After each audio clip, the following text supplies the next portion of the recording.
வேதனை என்ற உணர்வு வரப்போகும்போது அவருடைய அழுத்தம், அந்த வேதனைப்பட்டவருக்கு இவர்கள் உதவி செய்திருந்தால் அந்த உணர்வு வளர்ந்திருந்தான்.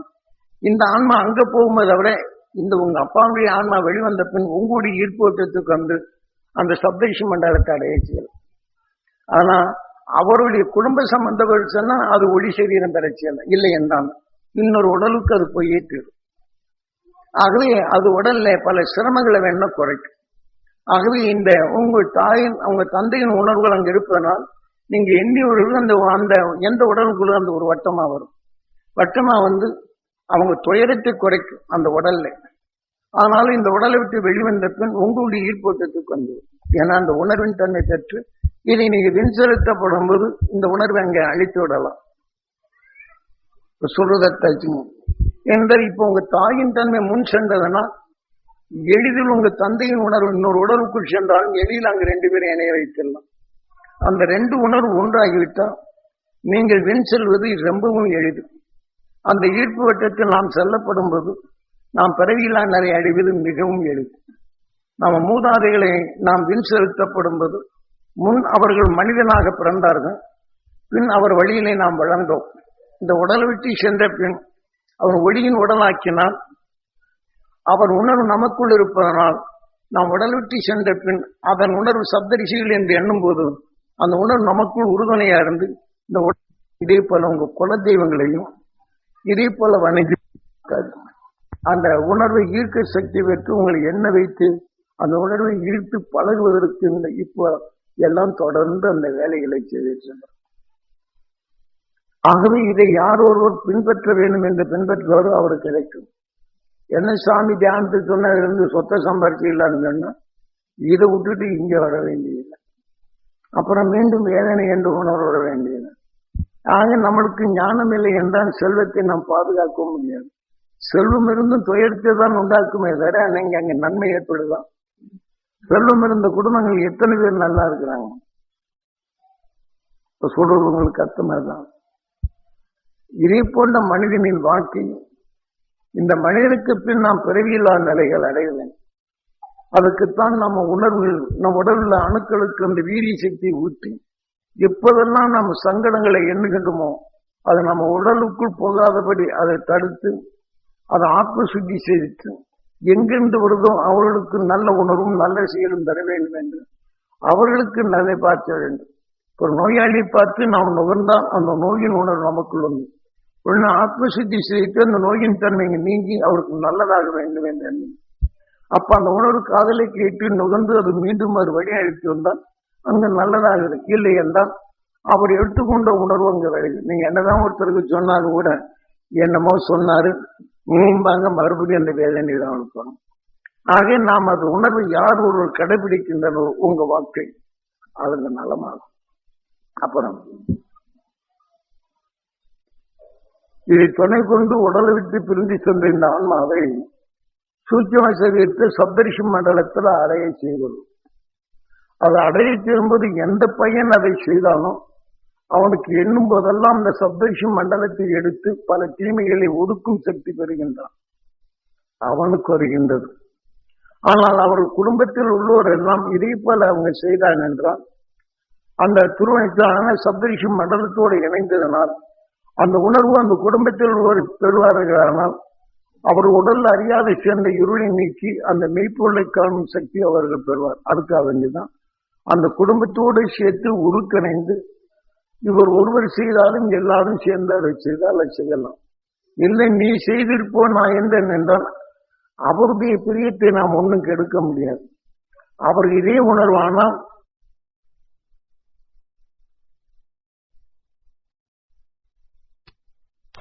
மீண்டும் அவர் உடலை விட்டு சென்ற பின் எந்த அதர்ம வேதத்தில் நமக்கு இந்த சக்தி கிடைக்கும் என்று நம்பினார்களோ இவர் இறந்த பின் இதே மந்திரத்தை சொன்னா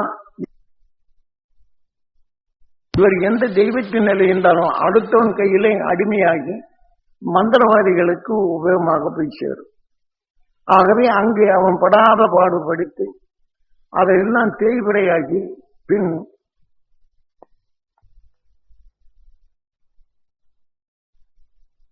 ஆகவே எவரும் இந்த மனிதனான பின் இருளை ஒளியாக்கி அந்த உணர்வை பெறவில்லை என்றால் மீண்டும் இருளின் நிலையை வளர்ச்சி அடைந்து மனிதன் அல்லாத பூச்சி புழுவாகத்தான் பிறக்க வேண்டியது வரும். ஆகவே அவர்கள் யாரும் அந்த ஒரு பையன் எடுத்தானா அவனுக்கு லாபம், மற்றவங்க எடுக்கலைன்னா அவங்களுக்கு இல்லை. அந்த குடும்பத்தில் ஒருவர் எல்லாருக்கும் கிடைக்க வேணுங்கிறதுக்குத்தான் இந்த முறைப்படுத்தி நீங்க குடும்பத்தில் இல்ல இல்ல எங்க அப்பாவை கொண்டு போய் நான் இதுல கொண்டு காக்காவுக்கு சோறு வச்சு கங்கையில கலக்க போறேன்னு சொன்னா அது அவங்க கங்கையில கலக்க வேண்டியதுதான். அம்மாவாசை அன்னைக்கு அவங்க சோறு வச்சு கூப்பிடுவாங்க. கூப்பிட போகும்போது இவன் இந்த வீட்டு வாசப்படியில் மண்ணை எடுத்துட்டு போய் உங்க குடும்பத்தில் அந்த கஷ்டம் வருது இந்த கஷ்டம் வருது அப்படின்னு பழைய துணியிலும் தலைமுடியை எடுத்துட்டு போயிட்டான்னா இப்படி அந்த ஆன்மாவை எந்த பக்தியில் இருந்தாலும் எந்த நட்சத்திரத்தின் தன்னை பெற்றாரோ இது எல்லாம் நான் எடுத்து வழித்து கொண்டு போய் அம்மாவாசை அன்னைக்கு நீங்க சோறை வச்சு கூப்பிடுவாங்க, நீ வா தம்பின்னு அவங்க உணர்வை எளிதில் இங்க எடுத்து வச்சு அதுக்கென்று ஒரு கருத்தன்மை உண்டு. அதுல எடுத்து அதன் உணர்வை ஒளியாத அடக்கி வச்சு மீண்டும் இவனுக்குள் பிறக்கி அந்த ஆன்மாவுடைய தன்னுடைய ஈர்ப்போட்டத்தில் விட்டு பல தீமைகளை பெருக்கும் சக்திகளை பெறுவாங்க. ஏன்னா இதுல வெளியில சொல்ல முடியாது, சுருக்கமா சொல்லி முடிச்சோம். அதனால பிறருக்கு அடிமையாக்க முடியுமே தவிர சொர்க்கத்தை அனுப்ப முடியாது. ஆக பிதர்களுக்கு சாப்பாடு விட்டு அவங்க மனசு திருப்திப்படுத்தணும் சொல்லுவாங்க. இது எல்லாம் அரசர் காட்டிய வழிகள். நாம் சரியான உணர்வு வேண்டும் என்றால் அந்த துருவ நட்சத்திரத்தின் உணர்வு அந்த உடல் விட்டு பிரிந்து சென்ற சப்தரிஷம் மண்டலத்துடன் இணைத்த பின் அடிக்கடி நாம் மூதாதையுடன் வணங்கும் போது அவங்க உணர்வெல்லாம் வேதனையான உணர்வு நமக்குள் இருக்கு. அப்ப அந்த துருவ நட்சத்திரத்தின் பேரருளும் பெற வேண்டும், என் உடல் முழுதும் படர வேண்டும் என்று அந்த நினைவு நாள் அன்று நம் உடல்ல மூதாதையுடைய உணர்வுகள் நமக்குள் இருப்பதனால் அந்த துருவ நட்சத்திரத்தின் பேரருளை பெற வேண்டும் என்றால் நம் உடலில் உள்ள அணுக்களுக்கு ஒளியான அந்த உணர்வு இங்கே வந்து இதுக்கு ஆதாரம் கொடுத்து அவர் இருண்ட உலகை மாற்றி நமக்கு ஒரு தெளிவான நிலையில் வரவிடும். ஆகவே நாம் அந்த துருவ நட்சத்திரத்தின் உணர்வு நாம் மூதாதையுடைய பழகி இந்த இயக்கணு நமக்குள் வந்த ஜீவனுவாகி அதனுடைய மலம்தான் நமக்குள் வரும். அந்த மலம் நமக்குள் நோயாக மாறுகின்றது. ஆகவே இத்தகைய நிலையிலிருந்து விடுபடுவதற்கு அந்த துருவ நட்சத்திரத்தின் பேரொழி பெற வேண்டும் என்று நமது அந்த உணர்வுகள் நாம் எடுத்து பிறக்க போகும்போது நம்ம மூதாதையுடைய உணர்வுகள் இது மாற்றி அமைத்து நல்ல ஆகாரத்தை கொடுத்து நமக்குள் நல்ல அணுக்களாக மாற்றிக்கொள்ள முடியும். அதுக்குத்தான் இந்த முறைப்பட்டது. அப்புறம் எங்களுக்குள்ள விளையணும். இப்ப நீங்க அப்பாவை சந்தர்ப்பத்தால் அந்த உயிரான்மாக்கள் அந்த சப்தரிஷி மண்டலத்துடன் இணைந்து உடல் பெற்ற நஞ்சுகள் கரைந்து பெருவீடு பெண்ணிலை என்ற நிலையை அடைந்து அழியாத ஒளிசீரியன் சொன்னா உங்க குலதெய்வங்களுக்கு அவங்க பிறவியில்லா நிலை அடைய போகும்போது அதன் உணர்வின் தன்மை கொண்டு உங்க உடல்ல வரும் இருளின் நீக்கி அறுவழி இந்த பிறவியில்லா நிலை அடையும் மார்க்கம் இங்கே கிடைக்கும். இல்லை நீங்க சாப்பாடு வச்சு கூப்பிட்டீங்கன்னா அந்த குலதெய்வ வழிபடி நீங்க குலதெய்வங்களை வணங்கும் போது அருளா அடி அம்மையா அது அண்ணன் தம்பி மச்சான் மாமா அவன் எனக்கு தீமை செய்தான் இந்த தீமை செய்தான்னு அதனால் அதுல இருந்து சாமிக்குள்ள ஒருத்தர் தான் மீண்டும் ஆவியின் தன்மை எழுப்பதற்குத்தான் உதவுமே தவிர ஆனால் நாம் பிறவியில்லா நிலை அடைவதால் ஆக குலதெய்வங்களை வணங்கும் முறையே எங்களுடன் வாழ்ந்து வளர்ந்து உடல் விட்டு பிரிந்து சென்ற அந்த ஆன்மாக்கள் அந்த சப்தரிஷி மண்டலத்துடன் இணைந்து உடல் பெற்ற நஞ்சுகள் கரைந்து பிறவியில்லா பெருவீடு நிலையன் பெருவீடு பெருநிலை என்ற நிலை அடைய வேண்டும் என்று அவங்க வின் செலுத்தி பழக வேண்டும். அதான் நீங்கள் செய்யும் மூதாதையருக்கு செய்யதான் குல வழியில் தான் நம்ம வந்தோம். அவர் ஒளியின் உடலாக்கப்படும் போது நாமும் அந்த நிலை அடைய முடியும். என மனிதனுக்கு பின் பிறவியில்லா நிலை அடையது 6வது அறிவு கார்த்திகேயா. இதன் வழிபடித்து நாம் செல்வோம் என்றால் நாம் பிறவியில்லா நிலை அடைய முடியும். அப்புறம் நீங்க என்ன கேட்கணும், நமக்குள் வலுப்பெற்றானால் நாம் எண்ணும் போது இதுல இருந்து இழுக்கும் சக்தி அதிகமாகுது. ஆனா நம்ம கிட்ட பலவீனமான சக்தி இருப்பதால் தொக்கி உள்ளது கொஞ்சம் தான். ஆகவே அந்த துருவ நட்சத்திரத்தை எண்ணும்போது வெளியில இருக்கிற துருவ நட்சத்திரத்துக்கு வலு ஜாஸ்தி. அப்ப அதை இழுக்கும் போது என்ன செய்யும், அதை இழுத்து கொஞ்சம் கொஞ்சமா நம்ம உடலுக்கு அப்ப இந்த ஆட்டம் வரும். தியானத்தில் சில பேர் இருக்க போகும்போது இந்த உடல் உணர்வு இருக்கப்படும் போது இதே மாதிரி சில ஆட்டங்கள் வரும். ஆனா சுத்துறது வேறு, ஈர்க்கும் ஆட்டங்கள் வேறு. அதனால இது அந்த துருவ நட்சத்திரத்தினுடைய நாம் ஈர்க்கும் சக்தி அதிகரிக்க போகும்போது அதன் நம்ம உடல் உள்ள வலுவை குறைவா இருப்பதனால் அதன் நம்மை உடலை ஆற்றுகின்றது. அந்த துருவ நட்சத்திரத்தின் பேரோடு நமக்குள் அது சமமாகிவிட்டால் அந்த ஈர்க்கும் சக்தி போக நமக்குள் வலுவான நிலைகள் ஏற்படும். முதல்ல ஆரம்பத்தில் பெறுவதற்கும் பின்னாடி அது வலுவாய்க்கிறோம். துருவ நட்சத்திரத்தின் வலிமை பெறும்போது அது சரியாகும். முடிச்சிட்டீங்க. விளக்க நான் என்ன கொடுக்குறேன்? வந்து எல்லாத்தையும் சொல்லியாச்சு, நடந்ததெல்லாம் அதனால இப்படிதான் நடந்தது. அதாவது அவங்க வந்து இவங்க நம்ம வழியில திருமணம் நடத்தணும்னு இவங்க கட்டாயப்படுத்துறாங்க. அவங்க நாங்க பேரும் புகழும் இருக்கு, இதெல்லாம் செய்தோம், எல்லாம் பழக்கம் இருக்கு, 4 பக்கத்தில் நாங்க பழகணுங்க, இந்த மாதிரி எங்க இதை வச்சுதான் செய்யணும். சரி, உங்க வழியில செய்யணும், நீங்க அதே மாதிரி செய்யுங்க அப்படின்னு சொல்லி போட்டு நீங்க சொல்லிருங்கன்னு அதே மாதிரி செய்யறாங்க. சரி, எதுக்கு இங்க கல்யாண பத்திரிகை அந்த இதெல்லாம் கொண்டு வச்சு மட்டும் யோஜனை கேட்க வந்தாங்க. யோஜனை கேட்க வரப்போகும்போது அவருக்கு ஒரு நெஞ்சு வலி இருந்தது. அந்த நெஞ்சு வலி இந்த மாதிரி இருக்குங்க, அதனால தானே சீக்கிரமே கல்யாணத்தை முடிச்சிடலாம்னு நினைக்கிறோம் அப்படின்னா. அதனால இந்த நெஞ்சு வலி நின்ன உடனே என்ன ஆகி போச்சு, அவர் மனசு மாறி போச்சு. அப்ப ஊருக்கு போன உடனே அவர் மனசு கலங்கிருக்கு. இது விடாக்கண்டனா விடாப்பிடியா பிடிச்சிக்கிட்டு இருந்தவொடனே 2 மனசு என்ன ஆகி போச்சு, அவர் மனசு இதாகி போச்சு. சாமி வச்சே கல்யாணம் பண்ணி போடலாம் அப்படின்ட்டார். அப்புறம் இருந்தால் இப்ப அவர் ஒத்துக்கலாம், அவர் குடும்பத்தை சார்ந்தவர்கள்லாம் சொல்லும் போது என்ன ஆகும் அப்படிங்கிற போது இந்த குடும்பத்தில் உள்ளவருக்கு நாம அன்னைக்கு உபதேசிக்கக்கூடிய உணர்வு வச்சுதான் அவங்க திருத்த முடியும். அதுக்கு முன்னாடியும் பாருங்க எப்படி புதுசு சம்பந்தம் பண்ணிட்டு ஐயர் வச்சு செய்யாதபடி இந்த மாதிரி செய்யறாங்களே அப்படின்னு உணர்வுகள் அங்க தோன்றதான் செய்யும். ஆனா நாம அன்னைக்கு உபதேசிக்கும் போது மற்றவங்க கேட்க போகும்போதுதான் அவங்க தெரிந்து தெளிந்து வாழக்கூடிய அந்த வாய்ப்புகள். என்னதான் தெளிந்து வாழ்ந்தாலும் கூட நாம் அந்த அனுபவம் பெற்றவங்களுக்கு செய்யலைன்னா அத ஒரு மனசுல ஒரு அழுக்கு இருந்துகிட்டே இருக்கு. அதனால அந்த அழுக்கு மாறி நம்மளோட ஒத்து வந்தாங்கன்னா சரி, இல்லைன்னா அவங்க இஷ்டத்துக்கு போய் நம்ம மனசு எப்படி அவங்க தெரிய வேணும். நம்ம எந்த இடத்துலையுமே எது மாதிரி கல்யாணங்கள் நடந்தாலும் அவங்க நாங்க இந்த மாதிரி செய்யணும், சரி உங்க படி செய்யுங்க அப்படின்னு நாம சொல்லிட்டு நாம அதுக்கு முன்னாடி நாம தியானம் இருந்து அவங்களுக்கு என்னென்ன சொல்லணுமோ சொல்லிடுறோம். அவங்க முறைப்படி எதை செய்தாலும் கூட அவங்க வழியை நம்ம போனோம். ஏன்னா ஆரம்பமே நம்ம பொண்ணு வீட்டுக்காரர் போய் மாப்பிள்ளை வீட்டுக்காரர்கிட்ட போய் நாங்க எங்க சொன்னபடி தான் கேட்கணும்னு சொன்னா நடக்குமா? இதனால விபரீதங்கள் தான் ஏற்படும். அதனால மனது ஒத்து வர்றதுக்கு நாம தெரிந்தும் தவறு செய்யக்கூடாது. அதனால அவங்களோட ஒத்துழைத்து நம்முடைய தத்துவத்தை இணைந்து அவர் இடத்துல சொல்லும் போதுதான் ஏற்றுக்கொள்ளும் பக்குவம். இல்லை இல்லை நாங்க இந்த வழியில பெரிய சக்தி பெற்றிருக்கிறோம் அப்படின்னால இப்படி செய்தாலும் நல்லா இருக்குங்கன்னா நம்ம காரியம் அத்தனைக்கும் தடைப்படும். நீங்க நல்லதை எடுத்து யாருக்கும் சொல்ல முடியாது, அதை வளர்க்க முடியாது. இப்ப இவங்க இதுல அப்படிதாங்க, வந்த உடனே கல்யாணத்துக்கு வந்த உடனே அவங்க போயிட்டோம். போனோன்னு அவங்க என்ன செய்தாங்க, நாம முறைப்படி செய்யணும்ட்டாங்க. நீங்க அதை படி செய்யுங்க அப்படின்ட்டு கடைசியில தாலி எடுத்து அவன் கையில நீங்க தாங்க கட்டணும், இல்லைங்க நீங்க தான் கொடுங்கிறாங்க உசலம்பட்டியில. காரணம் நாம எது பழக்கத்தில் இருக்குமோ அந்த பழக்க உணர்வு தான் வரும். அவங்களுக்கு தெரிய வைக்க வேண்டியது, தெளிவாக்க வேண்டியது நம்முடைய கடமைகளா இருக்க வேண்டும். ஏன்னா நமதுதான் உயர்ந்தது என்று நாம் சொல்லப்பட போகும்போது அடுத்தவங்க அவங்களது உயர்ந்தாங்க என்று சொல்வார். இந்த மாதிரி இடங்கள் எல்லாம் நமது தியான வழி அன்பர்கள் நம்ம கிட்ட அந்த பிடிவாதம் இருக்கக்கூடாது. அவங்க ஏற்றுக்கொள்ளக்கூடிய பக்குவத்தை, நம்முடைய தத்துவத்தை அவங்க உடலை ஏற்றுக்கொள்ளக்கூடிய பக்குவ நிலை உருவாக்குமே தவிர நாம பிடிவாதம் சொல்லி நம்மளை வெறுக்கும் தன்மை என்ன எப்ப பார்த்தாலும் இந்த மாதிரி சாமியாதான் அது பண்றாங்களா இது பண்றாங்களா இப்படி சொல்றாங்கன்னு நிலை வந்து அந்த அளவு கூடாதபடி இப்ப இந்த சடங்குகள் செய்ய போகும்போதும் சரி, இந்த உடல் விட்டு தெரிஞ்ச பின்ன ஏற்பாடு காக்காய்க்கு சோறு போறேன் அது போறோம்னு அவங்க இஷ்டத்துக்கு விட்டுறாங்க. நாம் என்ன செய்யணும், அது தியானம் இருந்து இந்த ஆன்மாவை அந்த சப்தரிஷி மண்டலத்தோட இணைந்து நாம் எல்லாரும் கூட்டு தியானம் இருந்து இந்த உடல் விட்டு பிரிஞ்சு சென்ற ஆன்மா அந்த சப்தரிஷி மண்டலத்தோட இருந்து உடல் பெறும் உணர்வு கலந்து பெரியவில்லா நிலை அடையணும் சொல்லிட்டு அவங்ககிட்ட சொல்லப்படும் போது அவங்கள என்ன சொல்லணும், பாருங்க இந்த ஆன்மா எப்படி விண்ணுக்கு போகுதுன்னு பாருங்க அப்படி கொஞ்சம் தூண்டி விட்டோம். அந்த ஆர்வத்தில் இருப்பாங்க. அப்போ அதே நேரத்தில் அவங்க எழுக்கும்போது அந்த ஆன்மா விண்ணு சொல்வது அவங்களையும் பார்க்கலாம். இதே மாதிரி நாம பழக்கத்தில் ஒரு பழக்கம் இருக்கிறோம், அவங்கள புதுப்பித்து கொண்டு வரணும் அப்படின்னு சொன்னா எவ்வளவு நல்லதா இருந்தாலும் பழக்கத்துக்கு வந்து மாற்ற முடியாது. இப்ப கேரளாவில் அரிசிரம் மொக்க அரிசி சாப்பிடுறாங்க. நாம இந்த அரிசி சாப்பிடணும் யாரா சாப்பிடுவோம்னு நாம நினைக்கிறோம். நம்ம கிட்ட நைஸ் அரிசி பொன்னி அரிசி சாப்பிடணும்னா இந்த அரிசி யார் சாப்பிடுவாங்கன்னு அவங்க சொல்றாங்க. இப்ப அவங்க உங்க ருசி தான் அவங்க உங்களுக்கு இருக்கு. அதனால நாம் குரு காட்சி அறுவடைகள் மற்றவங்களை மதித்து பழக வேண்டும். அவர்களை உயர்த்தினால்தான் நமது சொல்லுகள் அங்கு ஏற்கும் பருவம் கிடைக்கும். இல்லை என்னதுதான் உயர்ந்தது என்றால் நமது உணர்வை அவங்க தாழ்த்தி காட்டுவாங்க. தாழ்த்துவதற்கு என்னென்ன சந்தர்ப்பம்,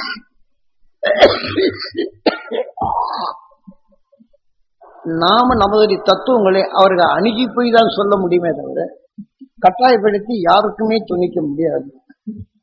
கட்டாயப்படுத்தி சொல்றதோ நமது நல்லதுதான் என்று நீங்க வெளிப்படுத்தினால் நம்ம மேல வெறுப்பு தான் வரும். அந்த வெறுப்பு இருக்காதபடி அவங்களை பக்குவப்படுத்தி நம்முடைய நிலைகளை படிப்படியாக மாற்றி அவருடைய உணரும்படி செய்வதுதான் நம்முடைய கடமையா இருக்க வேண்டும். ஏனென்றால் அவர் உடல்ல இருக்கக்கூடிய எலக்ட்ரான் அவனுக்கு எதிர்நிலையான அழுத்தங்கள் நாம் எவ்வளவு உண்மை சொன்னாலும் வெறுக்கும் தன்மை தான் வரும். அதனால இதையெல்லாம் நம்ம மாற்றி நமது வழிகளை உலக மக்கள் ஏற்றுக்கொள்ளும் பருவ நிலைக்கு நம் பக்குவ நிலைவுக்கு கொண்டு வந்தோம்.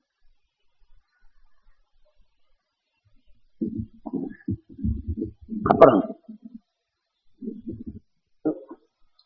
நாம குரு காட்டிய அறுவழியும் பக்தி என்றால் நீங்க நல்லா இருக்கணும் நாம என்றோம்.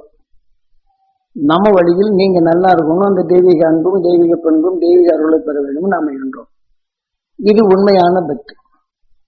உங்ககிட்ட குறை கண்டால் நீங்களும் பொருள் அறிந்து செயல்படும் தன்மை பெறணும். ஒரு குறையான சொல்லுகள் சொன்னா கனி போன்ற சுவையான சொல்லும் செயலும் பெற வேண்டும். ஆக தெய்வீக அன்பும் தெய்வீக அருள் பெற வேண்டும் என்று நான் நினைக்க போகும்போது நான் தெய்வம் ஆகிறேன். ஆக தங்கத்தை போல மனம் மங்காத நிலை பெற வேண்டும் என்னும்போது தங்கம் எப்படி மங்குதொழு நம்ம மனசு குறைபாடுகளை ஏற்றுக்கொள்ளாத நிலையில நம்ம மனசு மங்காதோடு ஒரு தெளிவான மனிதர்கள் உறுதி கொண்டு நம்ம செயல்படுத்தும் தன்மை வருகின்றது. வழித்தப்பல் என் சொல் தெளிக்க வேண்டும் என்றால் நமது சொல் பிறருடைய தெளிவான மனதை உருவாக்கும். வரித்துப்பல் என் சொல் தெளிக்க வேண்டும் என் செயல் நான் செயல்படும் போது அவருக்கு ஒரு தெளிந்த மனதை உருவாக்க வேண்டும். ஆக வைரித்தப்பல் என் சொல்லும் செயலும் அது ஜொலிக்க வேண்டும், என் வாழ்க்கையும் அத்தகைய ஜொலிக்க வேண்டும் என்று நாம் என்றோம். ஆகவே நாம் என்றது இது பக்தி. ஆக மலரை போல மனம் பெறணும், மகிழ்ந்து வாழும் சக்தி பெறணும், மகிழ்ச்சி நான் சக்தி பெற வேண்டும் என்று நாம் எண்ணுவது பிறருக்கு அது பெற வேண்டும் என்று பக்தி. இப்ப கோயில்ல போய் என்ன செய்யறது? பக்திங்கிறதே என் வீட்டுல என் பையன் சொன்னபடி கேட்க மாட்டேங்கிறான், உனக்கு எத்தனை நேரம் விரதம் இருந்தேன் எல்லாம் பண்ணேன், எனக்கு இப்படி நீ சோதிச்சுட்டு இருக்கிறியே, இது பக்தி. இப்ப இருக்கிற பக்தி அந்த பக்திங்கிறது அறியாமை. அறியாத்தன்மையில் தான் நாம் இயங்கி கொண்டு இருக்கிறோமே அது பக்தி, உண்மையான பக்தி.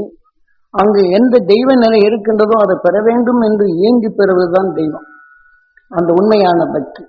அது இப்ப கோயில பண்ணி என் பையன் இப்படி செய்ய நம்ம பேர் அர்ச்சனை பண்றது, அதுக்காண்டி காசு கட்டுறது, காசு கட்டிட்டு குறைய சொல்றது, இந்த குறைய அந்த தெய்வம் தான் நீக்கி தருவோங்கிறது. ஆக நாம் எண்ணும் எண்ணமே இறையாகி உணர்வின் செயலாகும்போது நமக்குள் அந்த தெய்வம் ஆகின்றது. ஆகவே நாம எந்த தெய்வத்தை எண்ண வேண்டும்? நான் பொருளறிந்து செயல்படும் இந்த உணர்வு வர வேண்டி சிந்திக்கும் ஆற்றல் வருகின்றது. கனி போன்ற சுவையான சொல்லும் செயலும் பெற வேண்டும் என்பது என் சொல் பிறருக்கு இனிமையாகின்றது, மகிழ்ந்து வருகின்றது, உறவு அதாவது இணைந்து வாழக்கூடிய நிலை வருகின்றது. ஆகவே வெறுக்கும் தன்மை அங்க வருவதில்லை. ஆக தெய்வீக அன்பும் தெய்வீக பண்பும் தெய்வீக அருள் நீங்கள் பெற வேண்டும் என்று எண்ணும் போது அவன் நீங்கள் பெற வேண்டும் என்பது நான் முதல்ல பெறுகின்றேன். ஆக உங்களுக்குள் இருக்கக்கூடிய வெறுப்பை எனக்குள் விடாது தடுக்கின்றேன். ஆக உங்க வெறுப்பினுடைய உங்களுடைய குறைகளை நான் எண்ணுவதில்லை. ஆக நீங்களும் நிறைவு பெற வேண்டும் என்று எண்ணுகின்றேன். தங்கம் எப்படி மனம் மங்காத இருக்கோ, சிறு குறைகளை கண்டாலும் என் மனசு மங்காத நிலையை பெற வேண்டும் என்பது நம்முடைய தத்துவம். ஆக நம்முடைய தத்துவம் என்ன? ஆலயத்தின் பண்பு இதுதான். ஆனால் அதை விட்டு நான் தங்க நகையை பார்த்தோன்னே எங்க வீட்டுல தங்கம் எல்லாம் காணாம இருக்கு, அத்தனை நகை போட்டு நீ பறிச்சுக்கிட்டே அழுகிறவங்க தான் இருக்கிறாங்க. வைரம் போயிடுச்சுன்னா அந்த வைரத்தை போட்டு அங்க பார்த்தோன்னே நீ இத்தனையும் போட்டிருக்க என்கிட்ட இருக்கு எல்லாம் பறிச்சுட்டேன்னு அழுகிறதா நீ கோயில். இதுதான் பக்தி. இன்னைக்கு கஷ்டங்களையும் நஷ்டங்களையும் சொல்றதுதான் பக்தி என்ற நிலை இருக்குங்கிற அது அறியாத பக்தி, அது மூட நம்பிக்கைன்னு சொல்லலாம். ஆகவே நம்ம குறைகளை சொன்னால் அந்த தெய்வம் செய்யும்போது மூட நம்பிக்கைகள் தான் வாழ்கின்றமே தவிர தன்னம்பிக்கை என்பது அங்கு இல்லை. ஆகவே ஞானிகள் காட்டிய அறுவழியில் நமக்குள் நடக்கும் நிகழ்ச்சிகளை நாம் எடுக்கும் உணர்வுகள், நம் உணர்வுகள் எப்படி இயங்குகிறது என்றுதான் கோயில். அதை நாம் எடுத்து நமக்குள் எடுத்தாலும் அந்த உணர்வுகள் நமக்குள் அந்த இறையாகி உணர்வு செயலாகும்போது அதுவே தெய்வம் ஆகின்றது. அந்த உணர்வின் தன்மை நம் உடல் ஆகும்போது அது சிவமாகின்றது. ஆக சிவ தத்துவத்தின் இதிலே எல்லோரும் பண்பும் அன்பும் பெற வேண்டும் என்று இந்த கணக்கை கூட்டினால் எனக்கு மகிழ்ந்து வாழும் மகிழ்ச்சியாக வாழும் அருள் உடலாக எனக்குள் வாழுகின்றது. ஆகவே இந்த அருள் உடலாகப்படும் உணர்வின் தன்மை தெளிவாகும் போது ஆறாவது அறிவு ஒளியாகின்றது. ஒளியின் உணர்வு உயிரோடு சேர்க்கும் போது ஒளியின் உடலாக மாறும் தன்மை. எல்லோரும் ஒளி அதை எல்லோருக்கும் அருள் பெற வேண்டும் என்பது பகமை இங்க மறக்கப்படுகின்றது.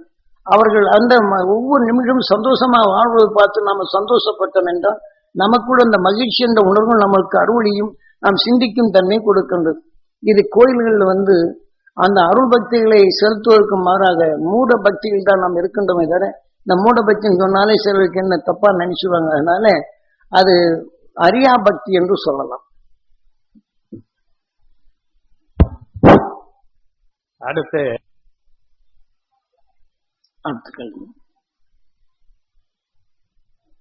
அதாவது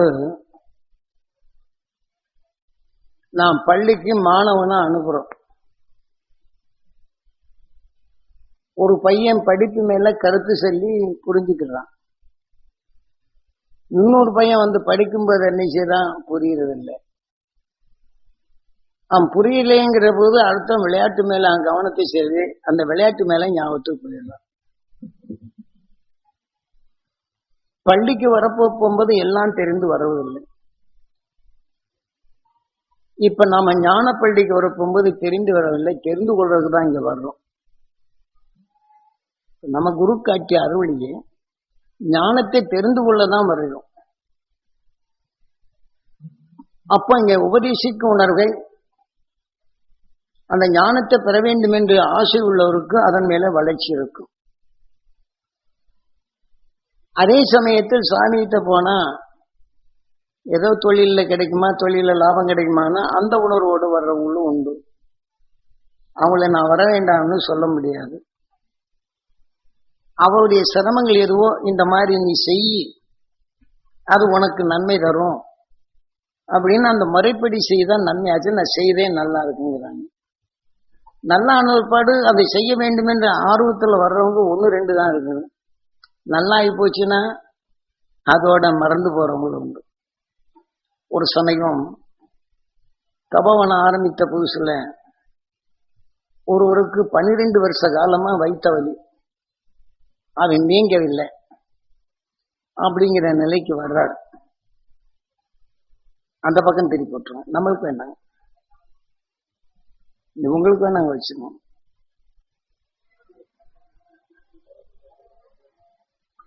இந்த சவுண்டு கேட்கறதுனால நான் பேசுறது கொஞ்சம் கம்மியாகி போகுது. அதனாலதான் இதை ஆஃப் பண்ணி வச்சு.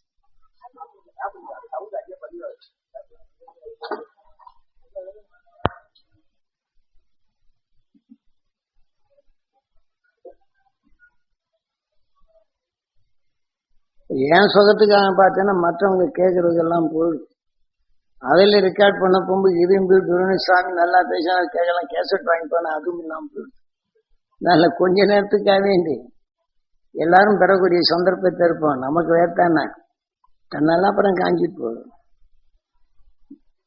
அதே போல என்னமோ சொல்லி இருந்த ஸ்டாண்ட்ல போய் மாட்டிடுச்சு. நான் வயிற்று வலியோட வந்தாருங்க. அவரால் தாங்க முடியலைங்க. அப்ப நான் அந்த சும்மா அந்த குடிசைதான் இருக்கு. நம்ம முந்தி தங்கி இருந்தேன். அந்த சின்ன ரூம் போட்டிருந்தேங்க. அங்கேயே படுக்க போட்டு தியானத்தை பண்ணி அந்த வயிற்று வலியா நீங்கி நல்லா ஆயிப்போச்சு. நலம் தான் பார்த்தேங்க. அது ஏன் கேக்குறீங்க? இங்கிருந்து எங்கெல்லாம் வயிற்று வலி இருக்கு அவங்களெல்லாம் கூப்பிட்டு வந்துட்டாரு. பாருங்க சாமி, நான் இதெல்லாம் ஊர்ல போய் என்ன சொல்றேன்னு பாருங்கன்னு கூட்டு போயிட்டாங்க. போய் பார்த்தா கீவரிசு நீ சோறு கூட சாப்பிட விட மாட்டேன். வயிற்று வலி நீங்க. ஆனா இவர் சொல்லிட்டு போனார் பாருங்க. அதுக்கப்புறம் இன்னும் வரையிலும் இதுவரையிலும் எட்டி பார்க்கணும். அப்புறம் ஒரு சந்தர்ப்பம் கிடைக்கும். ஏங்க அந்த உங்ககிட்ட யாரு சொன்ன இன்னாரு இங்க தான் வழி நீ அவர் கொஞ்சம் சாமி பார்க்கணும்னு சொல்லி சொல்றாரு, வர சொல்லுங்க அப்படின்னு. வர்றதுக்கு நேரம் இல்லைங்க, வேலை நிறைய இருக்கு. இன்னைக்கு வரையிலும் பார்க்கலைங்க. அவர் சொல்லி வந்த ஆள்கள் எல்லாம் வந்தாங்க. அப்புறம் பார்த்தேன், நீங்க எல்லாம் வயிற்று வலி நீக்கி நீங்கள் வராம போயிடுவாங்க, கொஞ்சம் வயிற்று வலி இருக்கட்டும் வந்து தினம் தியானம் பண்ணிட்டு போங்க. நடந்த நிகழ்ச்சி ஆரம்பித்தாங்க. பார்த்தா பெரும் கூட்டமா இருக்குங்க. இதே மாதிரி ஆரம்பத்துல பார்த்தா ஒரு இளம்பிள்ளவாதம் வந்து குழந்தைக்கு கால் வராம போச்சு. இந்த குழந்தைக்கு இந்த கால் வராம போச்சு. இதுவும் இந்த மாதிரி ஆயிப்போச்சு, பொம்பளை பிள்ளை அப்படின்னு. சரி, இங்க இந்த மாதிரி ஆசீர்வாதம் கொடுத்து அது ஒரு 2 மணி நேரத்தில் அது சரியாச்சு. வந்த புதுசுலயே அந்த ஒண்ணு அந்த பவர் கொடுத்து இது பண்ண உடனே குடுகுடுன்னு ஓடுது வருது. அந்த மாதிரி இது பண்ண உடனே அதோட சரி. அதுக்கப்புறம் இன்னும் வரல.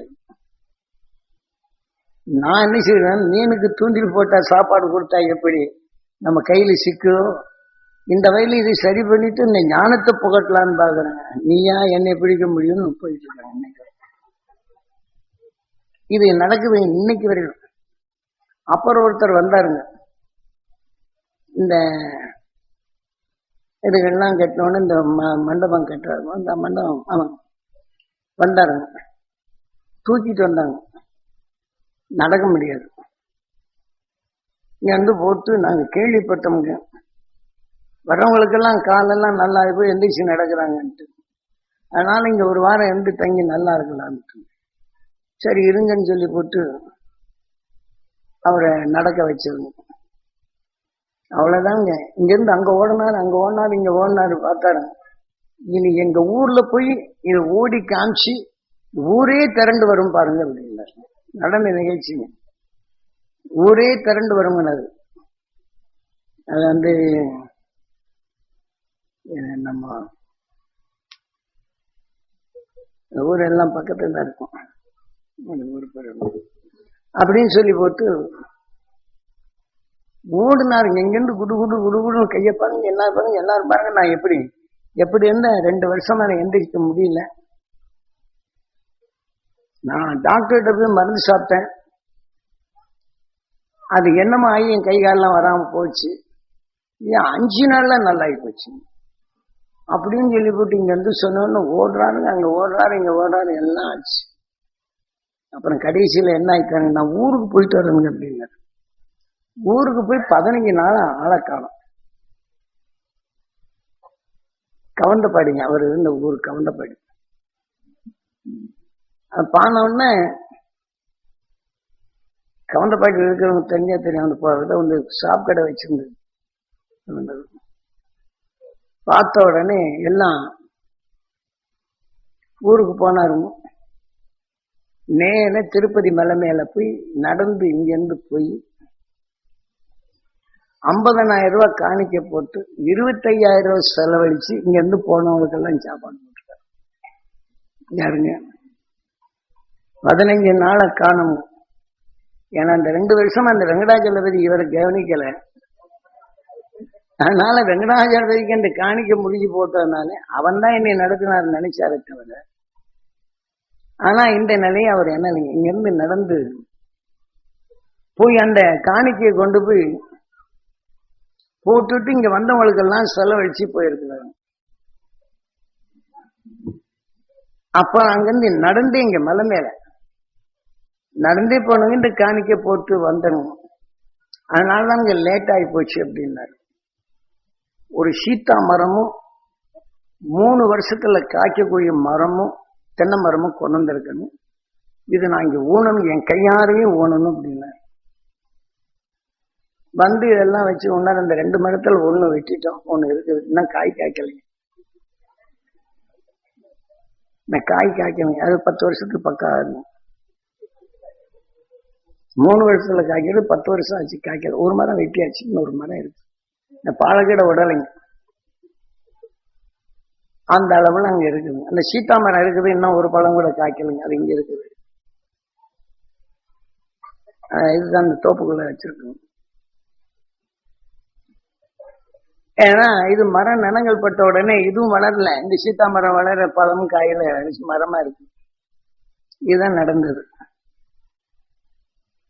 வச்சுட்டு வந்தோடனே எனக்கு புளியோதரையும் தயிர் சாதமும் கொண்டு கொடுத்து, நம்ம தேங்காய் சாதம் இதெல்லாம் வச்சு சாமி கூட உட்காந்து சாப்பிடணும்னு ஆசையா இருக்கும். சாப்பிடுங்க, அவ்வளவுதான். அவ்வளவு ஆர்வமா வந்தாருங்க.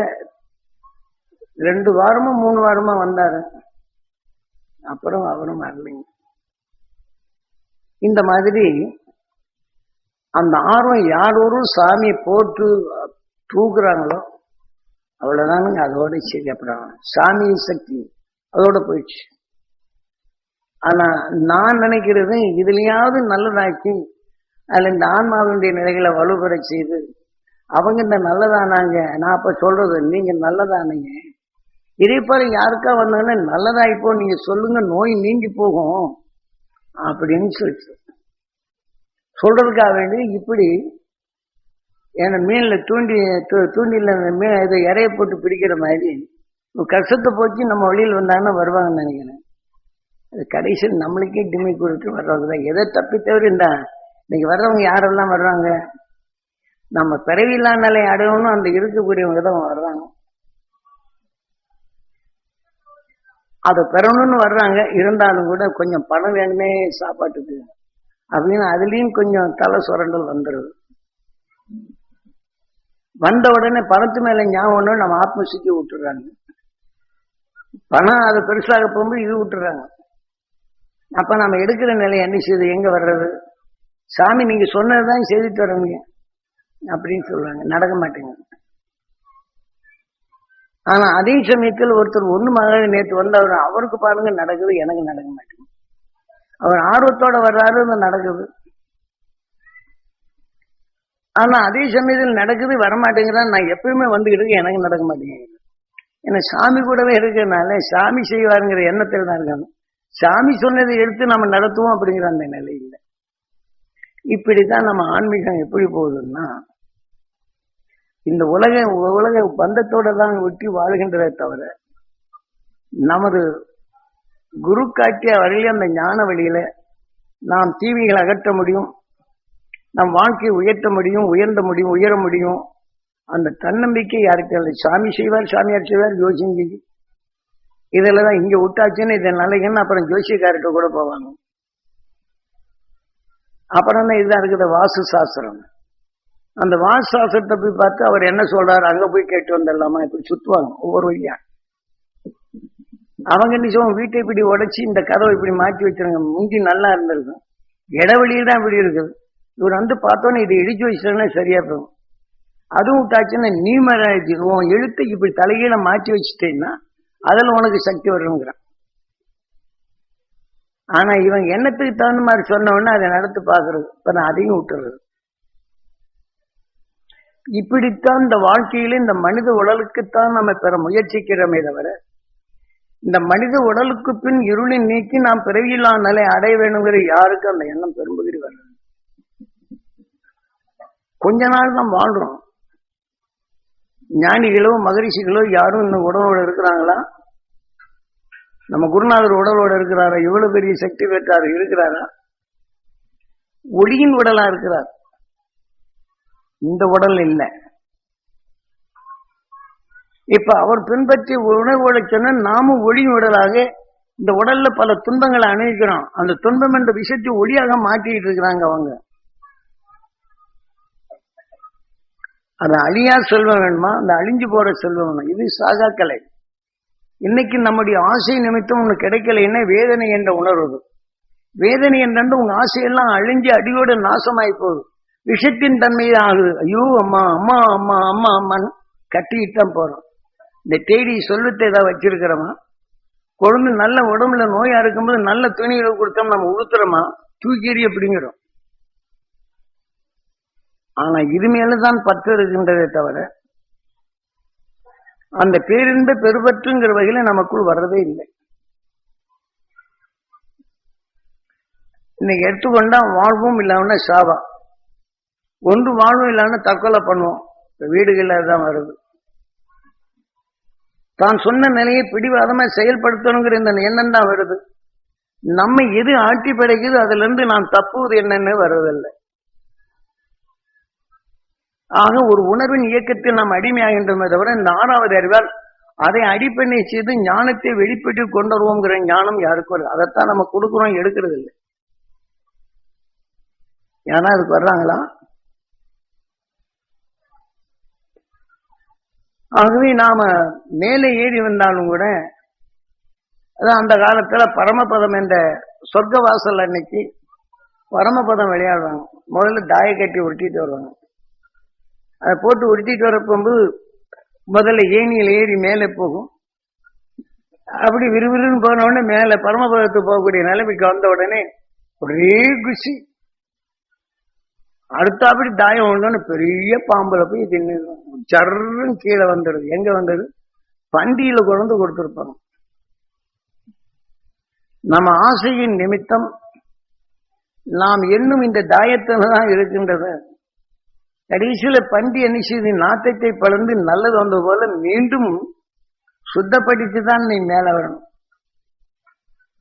முதல்ல சின்ன பாம்பு, சின்ன ஏணி, அப்புறம் பெரிய பாம்பு, பெரிய ஏணி என்ற நிலைகளுக்கு போகும். பெரிய ஏணி பட்டவுடனே அடுத்தாப்படி பெரிய விஷப்பாம்பு இருக்கு. ஒண்ணு போய் முடிஞ்ச டக்குன்னு கீழே கொண்டு போயிட்டோம் அப்படி நினைக்கிறீங்க, கீழே வந்துடலாம். இதெல்லாம் நமக்குள்ள இந்த பரமபதம் என்ற நிலையில் மனிதனுடைய வாழ்க்கை எப்படி வாழ்கின்றோம் என்று அந்த ஞானிகள் சித்தரித்து காட்டினார்.